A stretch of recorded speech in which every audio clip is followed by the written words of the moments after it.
I stand before you truly proud of what we have achieved together. Today marks another grim and tragic moment as we surpass 400,000 deaths. The American dream was restored. It was a miracle. The world respects us again. At this twilight hour, our beloved nation reverently pauses to remember and to pray. Let us shine the lights in the darkness along the sacred pool of reflection. To pay tribute to the lives we have lost. It's hard sometimes to remember, but that's how we heal.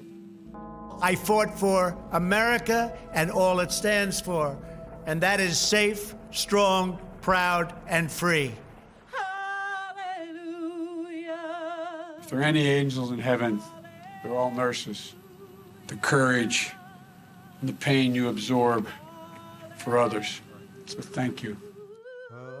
Working as a COVID nurse was heartbreaking. It's heartbreaking for the patients who were sick. It was heartbreaking for the families who couldn't be there with them. And it was heartbreaking for those caring for them. I want you to know that the movement we started is only just beginning. There's never been anything like it. Amazing grace. My abiding prayer is that we emerge from this ordeal with a new wisdom, to cherish simple moments, to imagine new possibilities, and to open our hearts just a little bit more to one another. I go from this majestic place with a loyal and joyful heart, an optimistic spirit, and a supreme confidence that for our country and for our children, the best is yet to come. I was lost, but now I'm found. Was blind, but now I see. Well, Norman Ornstein is an esteemed political scientist and contributing editor for The Atlantic, and he joins us now from Washington. Norman, how did it feel today hearing your current president big up his achievements on the same day that the country paid tribute to more than 400,000 countrymen who were lost in part due to his failings? Well, I have to confess, it never feels good listening to Donald Trump, but it was particularly jarring. You know, whenever he reads a speech on the teleprompter, it's almost like one of those hostage videos where you're reading something that you don't really want to and don't believe in, but you feel like you have to. But the jarring part of it especially was it was followed by just some absolutely beautiful ceremonies, looking out over this beautiful side of the mall, lit with thousands of flags representing the 400,000 Americans who've died of COVID. So just the contrast with Trump mostly bragging about his own administration and what he had done and where he was going to go from now, with no grace, to the beautiful grace of the ceremonies the day before the inaugural. Amazing.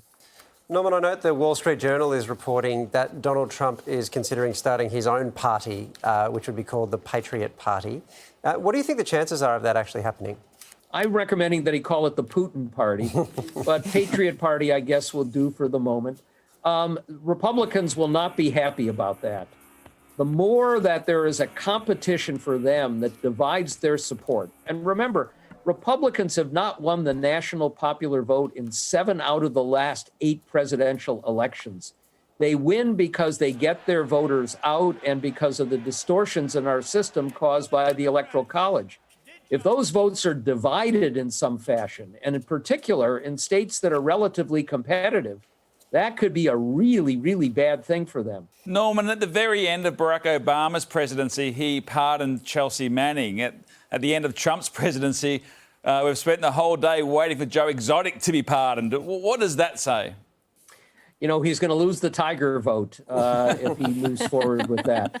But, you know, Trump has had a history of pardoning his cronies, the people who helped him win election by cavorting with the Russians in 2016. He loves to pardon hucksters.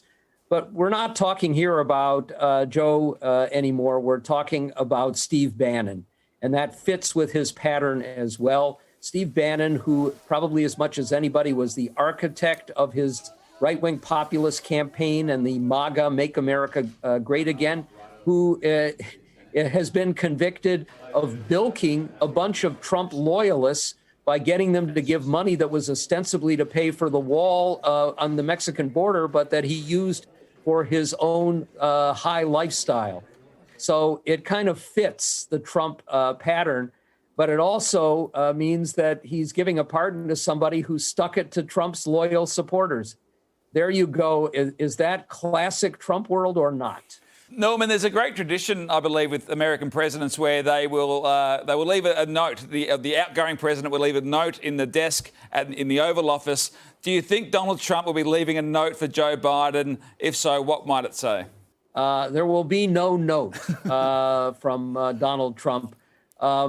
This is not a president who will do any of the things that former presidents do as they leave office to be gracious to their successors.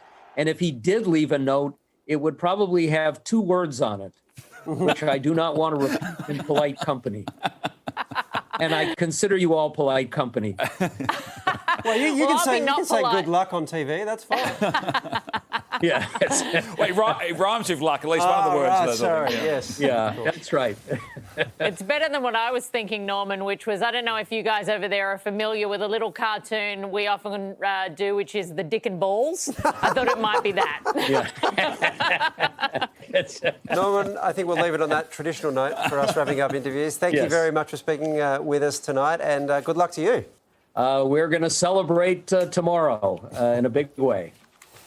Really disappointed you didn't engage with that last suggestion that you made there. Very disappointed. I heard an American television presenter ask an amazing question today, and I'd be interested to know what you think. If Donald Trump in 2016 had a crystal ball and he could see how his presidency ended, like in this way, would he have run?